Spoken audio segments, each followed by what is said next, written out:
नमस्कार प्रिय दर्शकों, स्वागत है आप सभी का।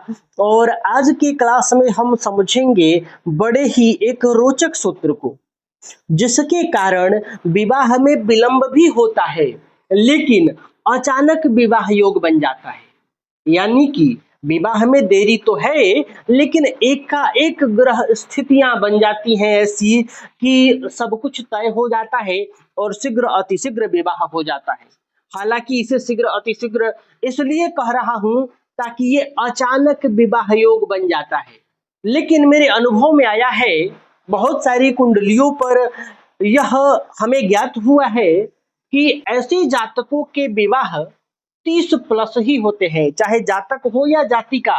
31वें वर्ष में हो जाए, 32वें वर्ष में हो जाए या 33वें वर्ष में हो जाए, विवाह विलंब से होता है लेकिन सब कुछ तय अचानक हो जाता है और विवाह हो जाता है। आइए इस ग्रह स्थिति को, इस सूत्र को समझते हैं। प्रिय दर्शकों, आप सभी जानते हैं कि जन्म कुंडली का 7वां भाव दाम्पत्य का भाव है, वैवाहिक सुख का भाव है। तो आपको इस भाव को देखना है, इस भाव के अधिपति को देखना है। और क्या क्या देखना है आइए आपको यहाँ बताते चलता हूँ। सबसे पहले तो आप सप्तमेश को देखेंगे, ठीक है। सप्तमेश कौन सा ग्रह है और इसके साथ राहु है कि नहीं, राहु ग्रह को आप देखेंगे। अब राहु सप्तमेश के साथ हो या सप्तमेश पर राहु की दृष्टि हो, और ये सप्तमेश चर राशि में है कि नहीं, आपको ये देखना है। अब चर राशि कौन सी है, तो राशियों के चर स्थिर द्विस्वभाव के बारे में मैं पूर्व में बता चुका हूं, हालांकि यहां भी थोड़ा सूक्ष्म रूप से आपको बता देता हूं। देखिए, राशियों की 3 प्रकार के स्वभाव हैं, चर, स्थिर और द्विस्वभाव। ये 3 स्वभाव है और राशियां 12 हैं। तो आप उंगलियों पर भी इसको गिन सकते हैं। नीचे वाले जो पर्व है, पोरु है, इसको आप चर मान लीजिए, बीच वाले को स्थिर और ऊपर वाले को द्विस्वभाव। चर स्थिर द्विस्वभाव, चर स्थिर द्विस्वभाव, चर स्थिर द्विस्वभाव, चर स्थिर द्विस्वभाव, 12 राशियां पूरी हो जाएंगी। तो जो नीचे वाले पर्व पर जो जो राशियां आए वो सब चर है। 1, 4, 7, 10 यानी मेष राशि ये चर राशि है। इसके बाद कर्क राशि ये चर राशि है। तुला राशि 7 नंबर की राशि ये चर है। और यहाँ 10 नंबर यानी मकर राशि ये चर राशि है। ये चारों राशि चर है। तो आपको देखना है कि आपकी कुंडली में सप्तमेश चर राशि में है कि नहीं, और मात्र चर राशि से नहीं होगा ये घटित, साथ में सप्तमेश राहु के साथ हो या राहु की सप्तमेश पर दृष्टि हो। चलिए आइए उदाहरण से समझते हैं।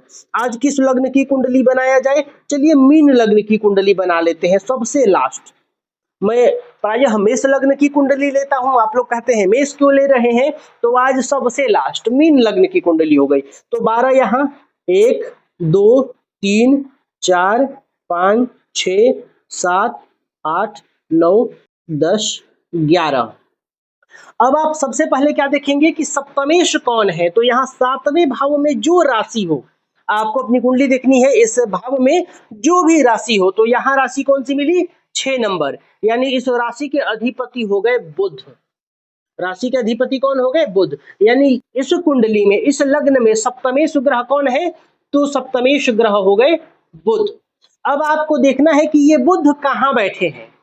सबसे पहले राहु के साथ हो या ना हो, मान लीजिए साथ भी हैं लेकिन चर राशि में नहीं है, तो यह सूत्र घटित नहीं होगा। तो सबसे पहले आपको देखना है कि ये बुध है कहाँ। तो चर राशि कौन कौन सी है, मेष, कर्क, तुला और मकर। तो ये बुध या तो यहाँ पर बैठे हो 1 नंबर की राशि पर, या बुध यहाँ पर बैठे हो, या बुध यहाँ पर बैठे हो, या बुध यहाँ पर बैठे हो। इन चारों में से कहीं होने चाहिए। अब इसके बाद आप देखेंगे कि राहु के साथ है या राहु से दृष्ट है। अब मान लीजिए कि यहीं बैठ गए राहु, तो ये यहां साथ भी हो जाएंगे, तो ये स्थितियां घटित हो जाएंगी। अब मान लीजिए बुध यहां है तो राहु की यहां से दृष्टि भी आ जाएगी, तो यहां भी राहु है, यहां भी राहु है, तो यहां के बुध पर ये स्थितियां घटित हो जाएंगी। या राहु यहां पर भी बैठ जाए तो यहां से यहां के बुध पर राहु की दृष्टि आ जाएगी। या राहु यहाँ पर बैठ जाए तो यहाँ से इस बुध पर राहु की दृष्टि आ जाएगी, या राहु यहीं पर बैठे हो तो इस बुध की स्थिति आपने देख लिया। या तो राहु यहाँ हो तो भी, क्योंकि राहु के पास जो दृष्टि है वो है 5, 7 और 9। तो गिनिए 1 2 3 4 5 6 7 8 9, यहाँ से राहु की दृष्टि आ गई। राहु यहाँ हो तो पांचवी दृष्टि आ जाएगी, 1 2 3 4 5। राहु यहाँ पर हो तो भी दृष्टि आ जाएगी, सप्तम दृष्टि। तो ये हो गया। अब यदि बुध यहाँ है तो राहु यहीं पर हो तो भी ये सूत्र घटित हो गया। राहु यहाँ है तो यहाँ से दृष्टि चली जाएगी, या राहु यहाँ पर बैठे हूं तो यहाँ से पांचवी दृष्टि चली जाएगी। अब देखिए सप्तम दृष्टि कहां से गई, तो यहाँ से नवम दृष्टि कहां से जाएगी, तो राहु यहाँ पर बैठे हो तो यहाँ से चली जाएगी, 1 2 3 4 5 6 7 8 9। तो यहाँ के बुध के लिए ये स्थिति आपको देख लेनी है। अब बुध यहाँ है तो देख लीजिए कि इस बुध पर राहु की कहां कहां से दृष्टि आ सकती है। राहु यहाँ पर बैठे हो तो सप्तम दृष्टि आ जाएगी, लग्न में बैठे हो तो पंचम दृष्टि आ जाएगी, है ना, यहाँ पर बैठे हो तो नवम दृष्टि आ जाएगी। तो आपको देखना है कि केवल बुध पर आपको राहु की दृष्टि नहीं देखनी है। बुध हम यहाँ इसलिए देख रहे हैं क्योंकि ये सप्तमेश है। आपको देखना है कि आपके कुंडली में सप्तमेश ग्रह कौन सा है, और वो सप्तमेश ग्रह यदि चर राशि में बैठा है, यानी 1 4 7 10, ये नहीं बदलने वाला है। आपके सप्तमेश बदल जाएंगे लेकिन ये चर नहीं बदलेंगे, और राहु की दृष्टियां भी नहीं बदलेंगी और राहु ग्रह भी नहीं बदलेंगे। तो आप अपने सप्तमेश को देखिए, यदि वो चर राशि में बैठे हैं तो इसके बाद देखिए राहु साथ है या राहु की कहीं से दृष्टि पड़ रही है। ये यदि तीनों कंडीशन लागू हो रहा है तो विवाह में विलंब भी होगा और अचानक से विवाह तय होने के योग बनेंगे। जातक या जातिका का विवाह अचानक तय हो जाता है। हालांकि मेरे अनुभव में आया है कि विवाह प्रायः 30+ ही होता है।